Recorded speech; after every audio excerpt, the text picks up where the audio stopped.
welcome to Matenaer on air. Jane Matenaer, Greg Bach, Dr. Slide on the board, coming to you live from our studio in downtown Waukesha. You can always join us at 844-967-2789, 844-96. Party. Or leave a comment on the live stream if you're watching on Facebook, YouTube, and or Twitter. We have a real busy show for you today. Coming up at 10:30, this is something that we've been trying to set up for a while. Mm-hmm. Scott McKellen is an activist fighting against sex trafficking. And we're going to talk to him at 10:30 about what people can do to help prevent sex trafficking. Amber Roth, an associate professor from Forest Wildlife Management at the University of Maine, is joining us at 11:06 to talk about what? The 2024 bird of the year. Yep. The golden winged warbler. Oh, it's another installment of our long-running and never-ending series. Jane, just look at birds already. Yeah, that's how you know it's all birds. And then 11:33 on Milwaukee.com's Matt Miller will be here, and we'll talk about movies and the Oscar nominations and what his predictions are for that. But again, you can always check in with us at 844-967-2789. If you download the Civic Media app, you can actually call or text directly from that, and the app is free. That's amazing. Isn't that something? Yeah, it's so cool. We're going to start off, though, by talking about what happened in the Assembly yesterday. Republicans approved a bill calling for a binding statewide referendum to ban abortion after 14 weeks of pregnancy. Now, Governor Evers has already said that he will veto this. Yeah. They wanted to go through this process. Current Wisconsin law prohibits abortion after 20 weeks. Supporters say closing the window after 14 weeks will save more babies. The proposal sets up a statewide referendum during the April election, asking voters if the 14-week prohibition should take effect. It would not apply in cases of rape and incest. And if this referendum gets approved, the ban kicks in the next day. Amazing. I mean,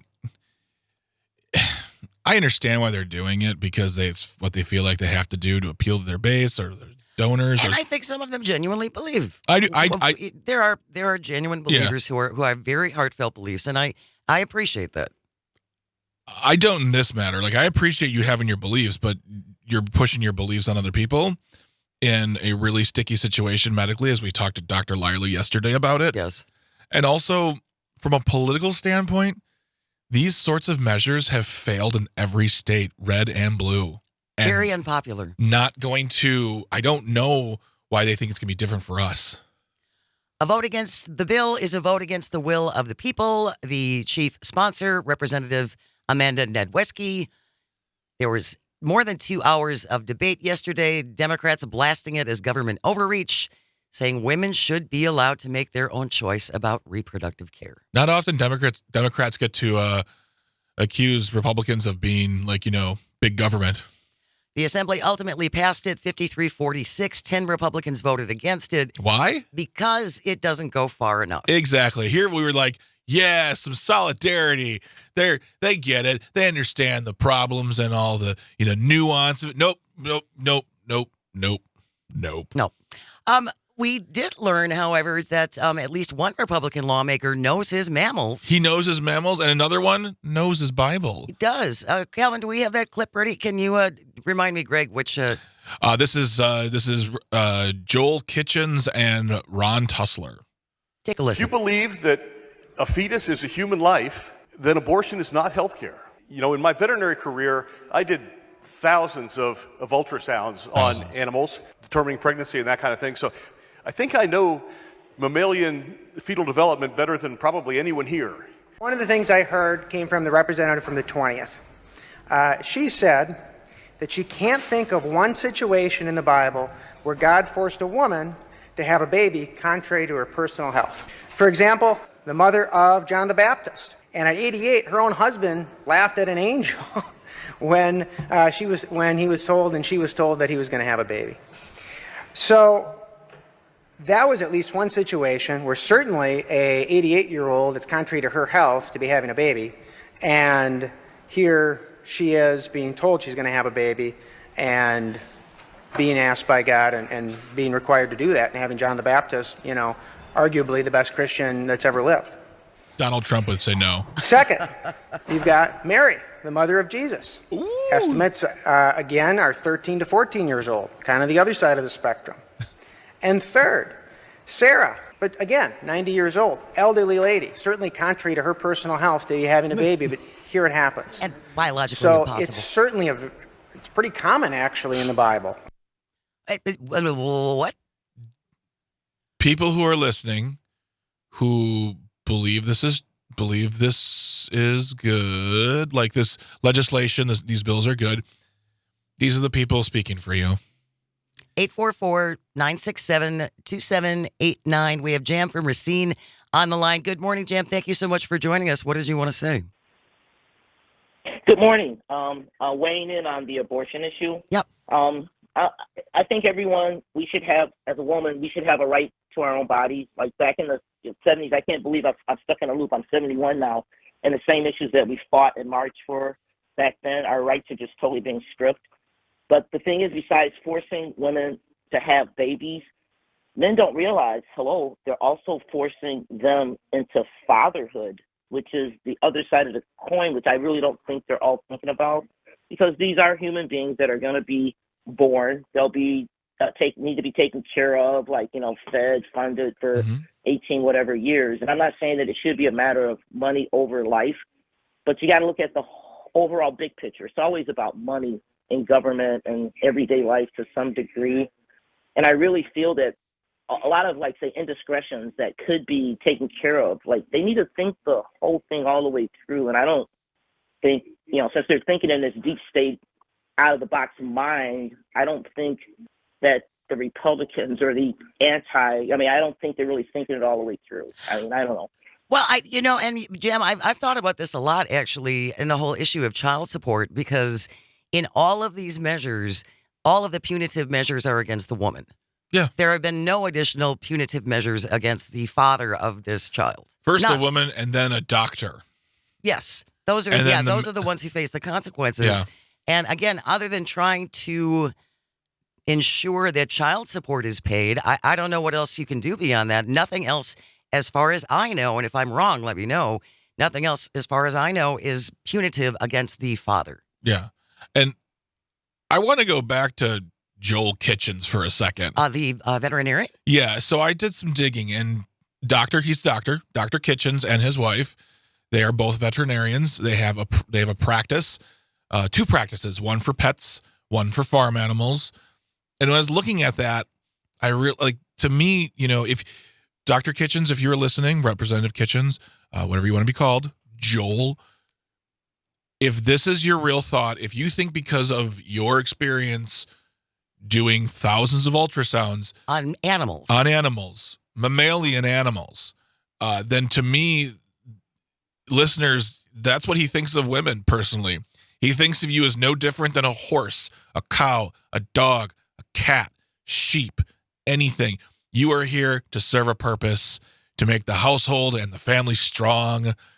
That's your job. And supply able-bodied workers. Exactly. And Ron Tussler, I have no words. Again, you can believe whatever, follow your faith and adhere to your faith. This is not a theocracy yet. We do not live in a theocracy. I don't particularly want to live in a theocracy. And so, again, you can have your religious beliefs, and that's fine, but you don't get to impose that on the rest of us. That's not what this country is founded on. And the thing with Ron Tussler, I didn't even feel so much imposed with this as I felt like just a dummy example. Like, he was so proud of himself. I've got two women in their 80s and one woman, she was a child. Here are my defense.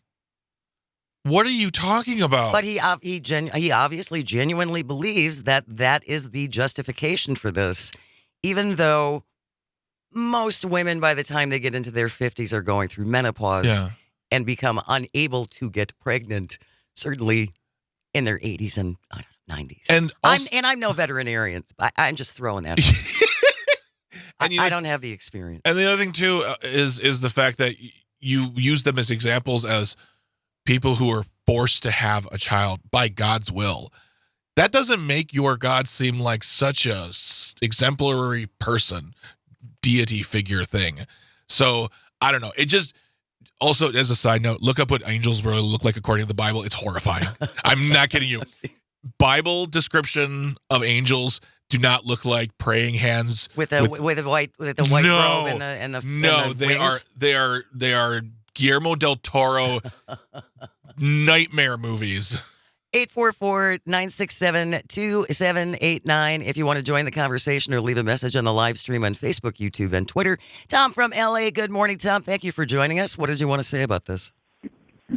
Good morning, guys. Well, first off, we the people ultimately are the government, so we must never forget that. Jane, let me ask you a question. Have you had children? No. Okay. Do you know anybody that has had a child? I do. Okay. So she had a choice, right? I mean, it was a choice, and most of the women that you know probably chose to carry the child to full term, right? Yeah. But the government didn't tell them what to do. It was a woman's choice.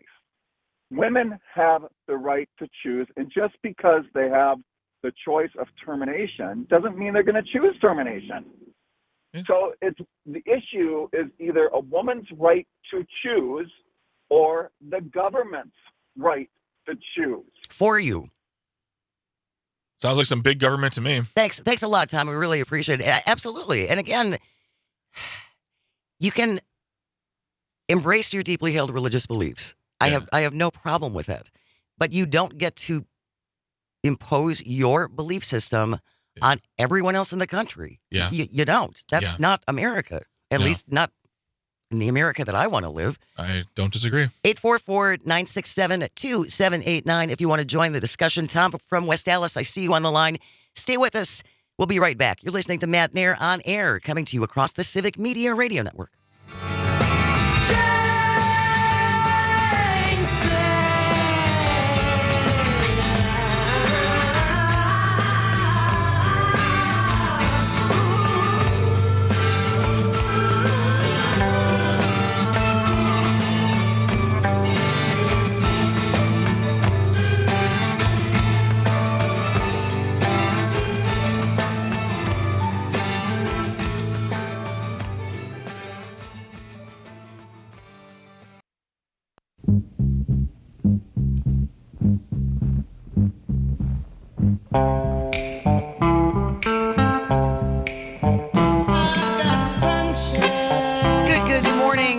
Welcome to Matenaer on Air. Thank you so very much for joining us. Jane Matenaer, Greg Bach, Calvin B. on the board, coming to you live from our studio in downtown Waukesha. You can always join us if you want to call or text at 844-967-2789 or leave a comment on the live stream on Facebook, YouTube, and Twitter, talking about what happened in the Wisconsin Assembly yesterday. Republicans who control the body okayed a bill calling for a binding statewide referendum to ban abortion after 14 weeks. The current law prohibits abortion after 20 weeks. Governor Evers has already implied that he is going to veto this, but the measure did pass.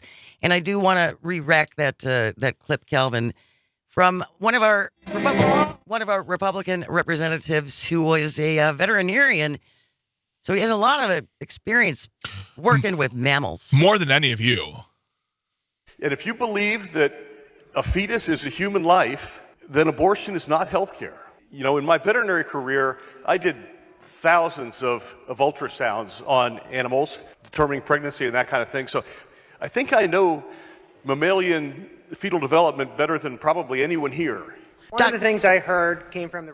Dr. Lyerly, I'm sure, would have something to say about that. The stank on that last statement. I think I know more than pretty much all you. Scott Allen of Waukesha said, quote, "Some people say, well, it's my body. I should have a right to choose what to do with my body. Well, no, it's not your body. It's a body within your body," unquote. Tom from West Dallas has been waiting patiently. Good morning, Tom. Thank you for joining us. What did you want to say? Hey, good morning. I just want to point out a reality of our veterinarian doctor. and I don't mean to sound rude or crude or anything like that, but what do animals do when they give birth to a litter or what have you, and they have weakened offspring, deformed offspring that won't survive? They either leave it or they eat it. So that is kind of their form of abortion, if you will, but they give birth to it. So, I mean, that is the reality of the animal world. So, it'd be nice if someone pointed that out to him. I'm very sure that if you pointed that out to Joel Kitchens, Dr. Joel Kitchens, he would probably say, yeah, but it's out of the body at that point, so it's not my problem. Once it's out of the body, I don't really care. It's about it's when it's a body inside a body. Yeah. It's a nesting doll, essentially. Thank you so much, Tom. Really appreciate the call. 844-967-2789. Bill from Oconomowoc. Good morning, Bill. Thank you so much for calling. What did you want to say about this? I can't believe that we have to listen to a party who the best they can do to run for president is a guy with 91 felonies. To me, that destroys all credibility in that party in what they say or believe, because they believe a convicted felon should be a president. Now, moving to the abortion issue, how can we listen to a guy who works on animals for our concept of abortion? I'm a Christian. I'm totally against abortion, but I'm totally against the government telling people what they can do with their bodies. I don't believe that abortion should exist if all other possibilities are given, and it, how should I say it now? If it's the life of the woman, of course, that's just common sense. But why do we even give an audience to a party that can't find somebody better than a convicted felon to run for president? They have no credibility. But they have control. But it's interesting. You point out something really interesting, Bill, about they like to take the moral high ground on everything. And I mean, I understand forgiveness as part of the Christian faith, but it seems we extend that an awful lot. Well, they love to tell us to take the moral high ground until we find out that they're stooping their secretary or doing something that doesn't exactly go with their faith. Moms for Liberty, that kind of thing. They love the moral high ground for us, not so much. Just they for don't. them. Yeah. Rules for thee and not for me. Thank you so much, Bill. Really, really always appreciate your insight and your input. And Stephen from Green Bay, thank you for joining us. Stephen, what did you want to say about this? For the Republicans, it's the moral high ground, as long as it fits in the parameters of what they do and do not believe. It's kind of a joke. But with that being said, we're in the 21st century where literally you can make people online look like real people, talk like real people, and we're having a conversation about abortion still in this country. This Republican Party is trying to roll back the clock to when, you had to light a kerosene lamp because there was no electricity. And it's absolutely despicable what they're doing. And one of the resolutions I made this year is that I'm going to not shut up, but I'm going to speak up, because too many people in the Democratic Party shut up, and that's part of the problem. So you're going to hear a lot more of me this year, and I'm going to be speaking out against these things, because that's what we need to do as a party. We need to stop shutting up, and we need to start speaking out. Thank you so much, Stephen. You're absolutely right, and that goes as far as touting the successes of the Biden economic policies and everything like that. But yes, people absolutely need to speak up. I wanted to share this comment from Tony Lonetree on the live stream. How many of these people have foster children, adopt children?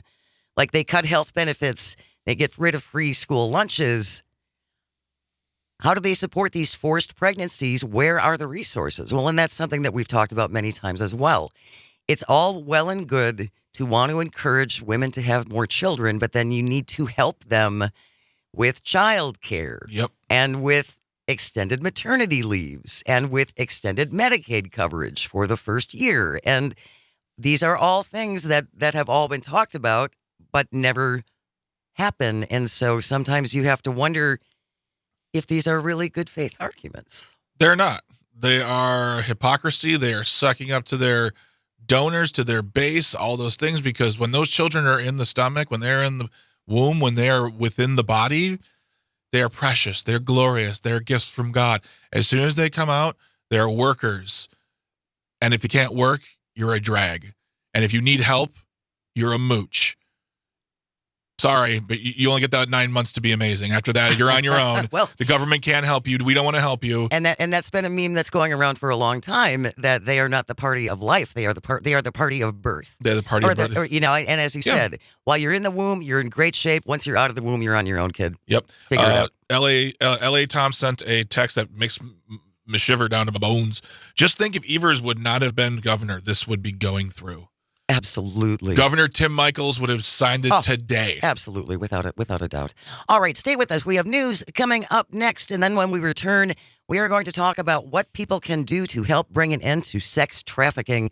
Stay close. You're listening to Matenaer on Air, coming to you across the Civic Media Radio Network.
Good morning, and welcome to Matenaer on Air. Jane Matenaer, Greg Bach, Calvin on the board. We are coming to you live from our studio in beautiful downtown Waukesha. Thank you so much for joining us. You can always call and or text at 844-967-2789 or leave a comment on the live stream on Facebook, YouTube, and or Twitter. We have been trying to set this up for a while. We have talked to Scott McKellen on the phone a number of times, and now we're finally going to get an opportunity to talk to him on what people can do to help combat sex trafficking. Scott McKellen, thank you so very much for joining us. How you doing? Doing well. Honored to be here. First off, I want to thank Kristen for starting this conversation way back, and I think it was August when she was interested in having me on the show. Yes. Yeah. Yep. We've been working on this for a while, so glad to finally get you on the show, Scott. You have been involved in fighting sex trafficking since 2016, and then in 2020, you launched an awareness mission called Fight for Mary. So, can you tell us a little bit about that? What is Fight for Mary? So, Fight for Mary was started back in 2016. I was just, excuse me, on a forum looking for people wanting to talk, and came across someone who reached out saying that she was scared and wanted to talk. And after talking for about 3 weeks, I figured out that she had been trafficked. She was being trafficked. And after about 3 to 4 months, we were able to get her out. But then I was her only constant support for about 4 years. Not someone whose job it was, but someone she came across on the internet who just wanted to help. And that broke my heart. Like, why is it that she's relying on someone halfway across the country and not someone whose actual job it was? So I wanted to I have a blog, various social media platforms, titled Fight for Mari, the mission is basically to motivate more people to get involved, because it shouldn't be up to a stranger on the internet. There should be more people involved in this fight. Absolutely. Absolutely. And you would think that there would be more solidified agencies that are set up to help these people. There certainly are, aren't there, Scott? Yeah. There are the agencies. The problem is the funding. A lot of the problems I've seen have been agencies that are well-intentioned, but they don't have the funds for the long-term help. And so in her case, She called the National Trafficking Hotline, was in a shelter for a month, and then she was basically told, you have to figure it out because we don't have the funding to help support you any longer. Oh my gosh. I mean, there's a question I have for you, and I don't want to bring up hot button topic beyond what you can do to prevent sex trafficking, but this past year we saw a movie come out that made a lot of money with the sole intent of bringing the awareness. Are monies from that movie or movements like that seem to be very, I don't want to say aggressive, but just like so out there for the people to see, being used to fund these groups or just to help individuals? What I will say about that movie, something that I want to say whenever discussing this is, if you want to learn about sex trafficking, you have to check your biases and check your preconceptions at the door. Of course. These days, I feel like 80 to 90% of anti-trafficking work is fighting misinformation, because that organization in particular, if you look into the history of them, they've been called out for a lot of misconduct. Yes. There have been people who are on quote-unquote rescue missions with them. And so I have personally stopped recommending anyone work with that organization or fund that organization. Instead, look at what organizations are working in your town, in your community, that have a history, that you can see their financials and all of that. Like, what are the do your research into an organization before supporting them. That's a really good advice, Scott, for any charitable organization. And I always think too that if you can donate at home and keep those dollars as close to home as possible, that's probably the best way to affect some change in your area. Yeah. Like here in St. Louis, I recently started volunteering with Monarch Jewelry, an organization whose mission is to increase awareness, raise funds, and encourage others to join the fight to end sex trafficking and child sexual exploitation. And if anyone wants to help with that, they can donate jewelry to be sold to support the organization to the mailing address listed on their website at monarchjewelry.org. And they are one of the healthiest organizations that I've seen. That's fantastic. Scott McKellen is our guest. He has been involved in fighting sex trafficking since 2016. Scott, I'm assuming when you talk about some of these agencies that are available for these victims and then they run out of funds after about a month, I think people might have a misconception about their ability to come out of a shelter and then go right back into normal life. It's not that smooth of a switch, is it? No, something I've mentioned this business a few times, Hero Bands, founded by Elizabeth Fraser, who had been trafficked by her biological parents. And she talks, I stopped using the word survivor because of something she said in a podcast, that she prefers the word warrior because it is a daily process of fighting those demons. Yeah. And it's a daily battle for the rest of their lives. So I use the term survivor warrior because it is a nonstop battle. It is not you're out of trafficking, you're done. It is, okay, you're physically out of trafficking, but mentally, physiologically, your body is still in trauma. I mean, I can't even imagine how long. Constantly. Well, and then the fact that she was trafficked by her parents. I read a statistic this morning by the Maloof Foundation that 43% of trafficking is familial, as in trafficked by their family. I just think I can't barely wrap my brain around that. And I understand, because I've talked to a lot of people about this over the years, and certainly in some families, this is what you do. Grandma did it. Yeah. Your mom did it. Or you're doing it to survive. Like I feel, if you said what was the percentage again, Scott? 43%. I have to imagine, and please, everyone listening, I am not defending this one bit. But if it's 43% is familial, I have to imagine that it's a process. It's survival. We do this to get this, and it's the way we all live. You know what I mean? Like, there's a reason. They're not just like, well, there you go. I want to push back on that. And okay. I'd recommend that people go and look up Elizabeth Fraser on the various podcasts she's been part of. Look up her business, Hero Bands. Yeah. And because her family was wealthy. It was a wealthy community, wealthy neighborhood. It was just what her parents did. It was not for survival. So when you say 43%, are you talking worldwide or is that America? That the source is by the U.S. National Human Trafficking Hotline. Okay. So I cannot say for sure, but I can say that at least in the U.S. it is 43%. Okay. All right. Scott, so people who are listening who would like to learn more, what do you suggest? Where do they start? Where do folks start? I would recommend people start by going to iamonwatch.com. That is a free training course that has been developed by the Safe House Project and Maloof Foundation. It's free 1 hour training. I timed myself and it took me an hour and 5 minutes. It's very, here are the basics for trafficking. It's very, here are the signs to look for. Here's how to report it. Here's what to do if you see it.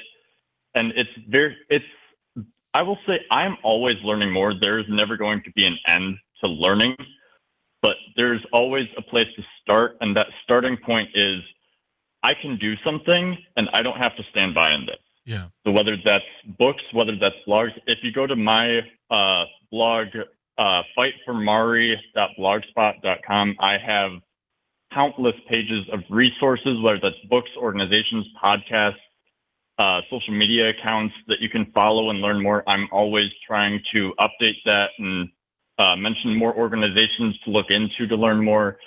Always trying to add resources for people to continue learning, because I know that I haven't stopped and I've been doing this for 8 years. So I know there's no end to how much you can learn. It's only how much do you want to learn. And I'll make sure today, folks listening, that both I Am on Watch as well as Scott's blog will be linked in the show notes for if you need to on the Civic Media webpage.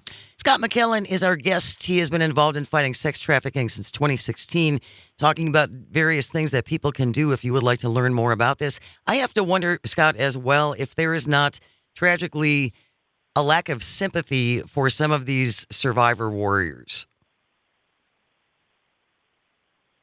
Most definitely.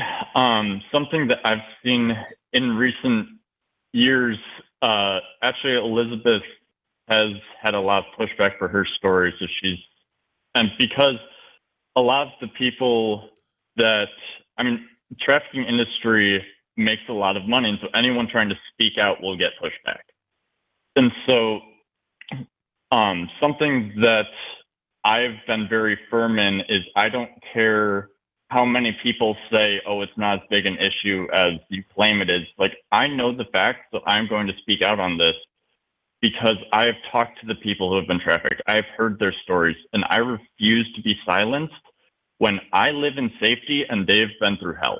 And I refuse to do nothing about that, and I refuse to be silenced.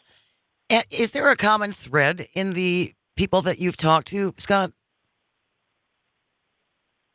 No, it is every demographic, is every age, is every region, is every background. It is trafficking from family, it is trafficking from boyfriending, or referred to in industry as Romeo pimping. It is trafficking from being picked up off the street.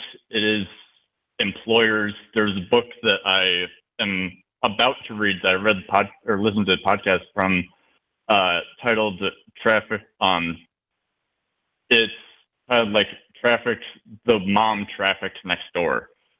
And it's like, because she was just trafficked by her boyfriend, and it was a mom with kids who was going to work on PTA, and she was trafficked. There is no demographic pattern here.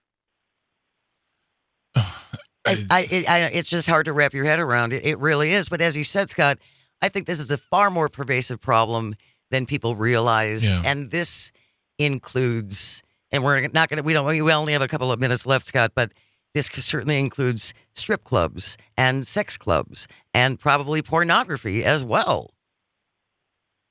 That was actually something I wanted to bring up and one of the big biases and preconceptions that I fight against is how harmful pornography is. We talk about it lightheartedly because culture has normalized it, but it is horrifying. I was talking with someone a few years ago who she said that she was matched with a guy on a dating app, and he said, I think I recognized you. And she had never talked to him before, and he said, Oh, I saw a video on Pornhub that your ex-boyfriend had posted. That wasn't her ex-boyfriend. That was the trafficker. That was a video while she was being trafficked that was posted on Pornhub. Oh my God. Wow. That's really People watch pornography. Yep. It's trafficking. Well, I don't know. Can we say that all pornography is trafficking? But certainly an element of it is. Can't say all of it, but the thing is, unless you're in the room when it's recorded, you can't say it's not. Another thing Elizabeth said on the podcast was she is recorded, and she was told if it didn't look like she was genuinely giving consent, they would have to record it again and again and again until it was believable that she meant it. You can get involved if you are interested. As Greg said, we will put all the details in the show notes once the podcast is posted after the show is over at noon. Scott McKellen, tell us again the name of your blog spot if people are interested in checking that out. Fightformari.blogspot.com. And the On Watch training is also something that we will link. I am onwatch.org. If you would like to learn more. Scott McKellen, really appreciate what you do. Thank you so much for sharing some time with us and enlightening us a little bit. And we will definitely get you back on further down the road. Thanks for the opportunity. Appreciate it. Thanks, Scott. Scott McKellen has been our guest. Stay with us. You're listening to Matenaer on Air. This is the Civic Media Radio Network.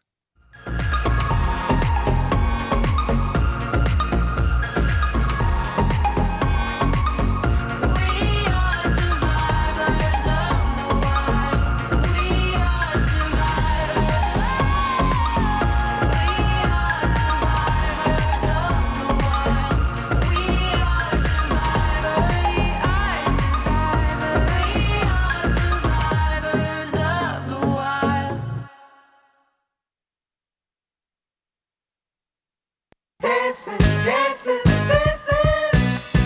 She's a dancing machine. Oh, baby, move it, baby. Good morning. Welcome to Matenaer on Air. Jane Matenaer, Greg Bach, Dr. Slide on the board, coming to you from our studio in downtown Waukesha. Where did Dr. Slide get his certifications from? I'm just wondering. He's a doctor. He's got the letters before his name. Oh, I see. Oh, Fine. Gotcha. You know who else did? Dr. Detroit. That was a terrible movie. That's complete digression. You can always join the show at 844-967-2789, 844-967-2789, or leave a comment on the live stream on Facebook, YouTube, and or Twitter. It was a very serious hour up to this point. We were talking about, again, the Assembly passing the 14-week referendum that they want to get on the ballot, even though Governor Evers has said he will veto it. And then Scott McKellen just joined us. We had been trying to get him on the show for a while to talk about his work about sex trafficking. Mm-hmm. Yeah. And you said we had a comment on the live stream. Yes. Tony Lone Tree said, thank you for the conversation, but also brought up another aspect of it, which is the missing and murdered Indigenous women task force that happens because, I mean, that is something. It's a huge problem. It's a huge problem that we do not talk about. No, I mean, we really don't. And the people who do talk about it aren't listened as much as they should be. So if that is something that interests you as well, I can link that as well. But MMIW are the initials, missing and murdered Indigenous women. We should make a reach to them. Okay, absolutely. And absolutely. talk to them and get them on the show. Because again, this is one of those insidious things, I think, that goes on. And most of us would rather not have to think about it because it's so terribly unpleasant and so terribly tragic. Yeah, yeah. But covering your eyes with your hands doesn't make it go away. Absolutely not. In fact, it makes you look less, I don't know. Ignorance is not necessarily bliss. No. And you're and you can be sympathetic, but we need to do something. Well, and yeah, again, just learn about what we should be looking for. That would be a really good place to start, and that's what Scott had suggested as well. We do want to talk about this briefly before the top of the hour news, but the E. Jean Carroll damages trial is going on as we speak in New York City. Donald Trump walked out. And he didn't have to be there.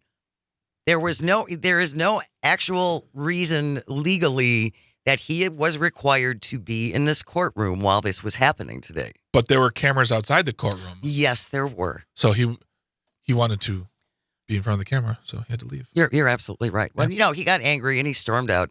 Grr, I'm angry, Donald Trump. And the trial judge at one point threatened his I'd rather be pretty than smart attorney, Alina Habba. He was going to throw her in jail. Sorry, every time you say her name, I just think of like, you want to meet me at the Hava for some crab cakes? She doesn't need to be smart. She's pretty great. And folks, that's not Jane making I'm not making that up. That's something she said on record. She'd rather be pretty. She can always pretend to be smart. She can always fake smart. She's not doing a very good job right now. Not so well. It's not going so well for her client. Attorney Roberta Kaplan, who was representing E. Jean Carroll, is telling the jury to basically hammer down on the former president for defaming her. Consider what Trump has done here. He said she made it up. She was a disgrace. He threatened her twice, unleashed millions of others to flood her with hateful messages.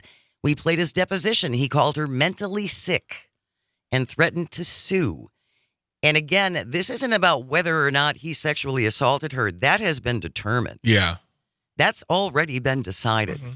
This is just to determine exactly how much he has to pay her. Yeah.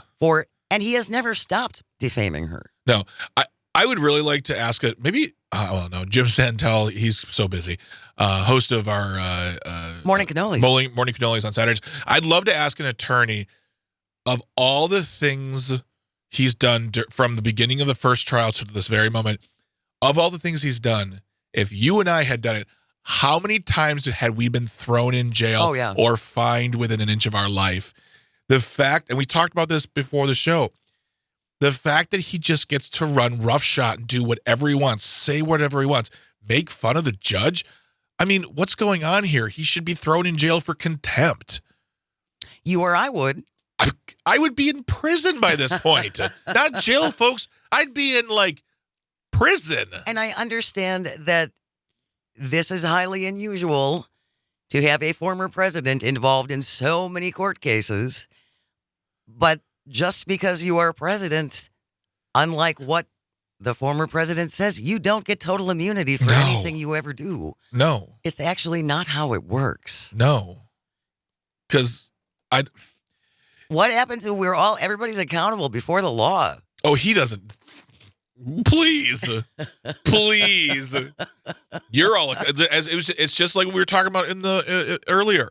It's about, what did you say? It's not about me. What was the rules for thee, but not for me. Exactly. Yeah. Exactly. And we'll probably be talking next week about his clampdown on the deep state. I always want to say deep space. The deep state, which is on its face kind of funny because it's just rambling from him, but it's horrifying in its presentation. Well, and the death threats that E. Jean Carroll has gotten, I mean, they're terrifying. They want to rape her. They want to kill her. Yeah. The slurs and the insults and the threats. And I said this yesterday, and I will maintain this till the day I die. If all you have are insults, you have no argument. Yeah. You got nothing to back it up.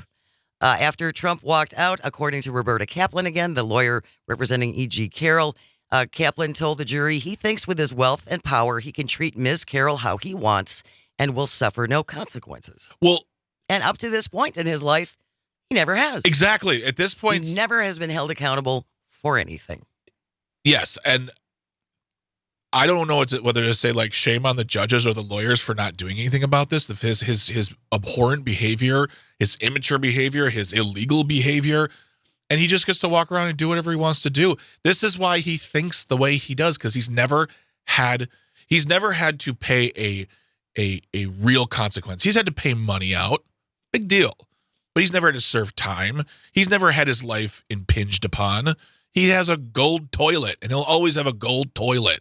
He's never really experienced the find out part. Yeah, right? He's farted around quite a bit. Yes, he has, without the finding out. Without the finding out. Yes. Thank you so very much for joining us. We're going to move on. The news is coming up next, and then we're celebrating the 2024 Bird of the Year. The second hour is going to be like just fun. Oh, and then Matt Miller's going to be here. We're going to talk all things movies. Stay close. You're listening to Matenaer on air, coming to you across the Civic Media Radio Network. Get down,